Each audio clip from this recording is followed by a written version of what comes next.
struggle ya balema Bobi Wine struggle ya mulema tewali kyali kapya era n'eryato lya USS Woody William na America bonna balagawa bampita Godfather kateekeko share struggle eno yatandika ku mutemwa ogw'okubeera ng'egenda mu maaso nga teyimiridde mpaka nga President Museveni atwaliddwa naye kye njagala okugamba nti struggle yagenda ate stand still neyimiriramu olw'ensonga ezimu ng'ensonga zino wammanga ensonga esooka eya mistress n'obutamanya abantu kibe tulinawo mu struggle njagala okutegeeza nti struggle yali emaze okufundikibwa nga Bobi Wine agenda kubeera nga olumala osuula akaluluke akwatibwa era aggalirwa mu embassy ey'eggwanga erimu abantu kisparking off obusungu bwabwe okutandikirawo okumubanja wabula Bobi Wine meeting emu gye yalimu ku jjinja erimu ebusaabala n'abantu be nga bataano ng'ateesezza engeri gy'abagenda okuwambibwamu bano babeere nga bakikumamu omuliro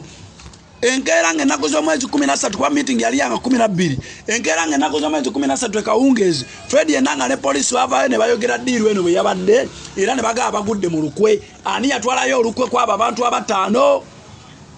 ekyo kyazza struggle mabega nnyo USS Woody William of America European Union Bobi Wine n'abasigadde bonna ne bamanya nti kakati tuddayo buto ku drawing board struggle eringa eyimiridde ekyo kimu kyakubiri the role of bloggers babloga ne Facebook bakoze omulimu munene nnyo okutambuza struggle wabula LUP yalemerera okufuna babloga abaayo nga yebasasula yebafacilitating okubeera nga tebakola kintu kyonna okujjako ekyo kyebawadde babloga abaliwo bonna abalwaninga Facebook ba Bobi Wine ba NUP naye balwaninga ku bwongo bwabwe era batambuza kintu kyabwe NUP tebalina mu mukono ekyo njagala okimanye wojja kusangira babloga nga Fred Kajubirumbuye abakoza buli kikyamu okulaba nga struggle neyimirira abamu kye batamanyi ababuyabuya betuyita ba political novices bo tebakimanyi Fred Kajubirumbuye twali tuplaninga ngeri kye tugenda okwekalakaasamu Fred Kajubirumbuye nga ali ku social media wabya abantu musima tugenda mu sit mu strike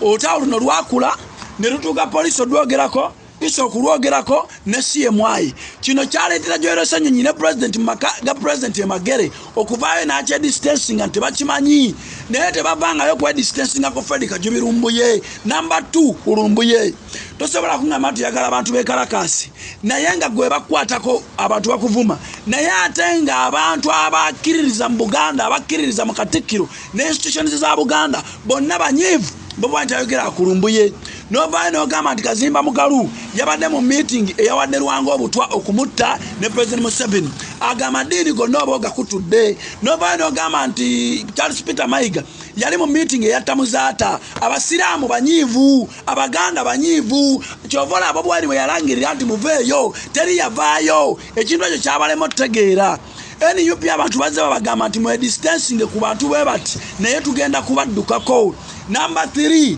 the November riot yaviirako okutta abantu bangi nnyo era ekintu ekyo kikyali mu mitima gy'abantu abantu bajjukira emirambo egyo number 4 okusiba bakomanda bonna abantu kwe baali basibidde olukoba mu makomera ne watabaayo kikolebwa wabula ng'ekikolebwa kyonna kiyita mu mateeka ng'ate ebintu bye tumanyi obulungi nti amateeka ga wano gaalema n'olwekyo struggle kyatuleetera okuddayo ku drawing board ne Bobi Wine adraftinga bupya badraftinga bupya kiki ekisobola okukolebwa okulaba nga struggle egenda mu maaso era evuunikibwe mu kaseera mpaawo kaaga naye nja kubabuulira singa ebizibu bye tulina tubinenyeza balala twali badde kalinyaga otunuulira Lumbuye kyakola otunuulira noono omwana gwe yabaleetera Kimbugwe naye kyakola mutunuulira nnyo ebintu bino